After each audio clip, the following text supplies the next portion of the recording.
Welcome to my vlog. So ngayong hapon po, andito po ngayon ang assistant coordinator ng altar server sa opisina ko. So i-interviewin ko po siya kung paano po siya nagsimula bilang altar server at ilang years na siya sa ministry. So John, gaano ka na ba katagal sa ministry na ito na altar server? Actually po, nagsimula po ako mag-serve nung 9 po ako. After ko po mag-first communion nung grade 3. Kaya ongoing 11 years na po ako nag-serve. 11 years. At ano ang naging inspirasyon or paano ka napunta sa ganitong ministry? Actually nga po, ang totoo po niyan is nung bata po ako, since bata po ako nun, sabi po ng tita ko na tamad daw po ako magsimba. At saka kapag nagsisimba naman po kaming pamilya, ay sobrang kulit ko raw po, hindi po ako mapakali. So ang ginawa po is may kaibigan din po ako na gano'n din po daw kasi yung case niya.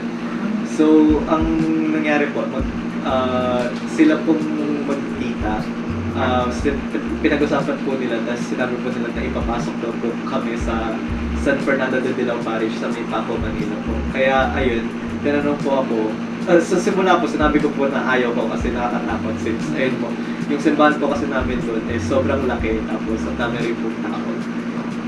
Nakakahiya po. Tapos sinabi niya lang po na, kasama mo yung kaibigan mo. Tapos sinabi ko po, sige. So pumayag po ako doon. Tapos overtime po, umalis po siya kasi pumunta po siyang Amerika. Pero ako po, nag-stay po ako sa pag-serve kasi po na-enjoy ko po talaga yung pag-serve sa simbahan. So ever since po noon, sumasama po ako sa school din po, nagkaroon po ng altar server club. Kaya ayun po, as nung grade 6 po ako, naging president po ako sa school. Wow. So paano ka napunta dito sa Corpus Christi? Nung ano po kasi, since ayun po, palaki po kami ng palaki, maliit lang po kasi yung bahay namin sa Paco, Manila po.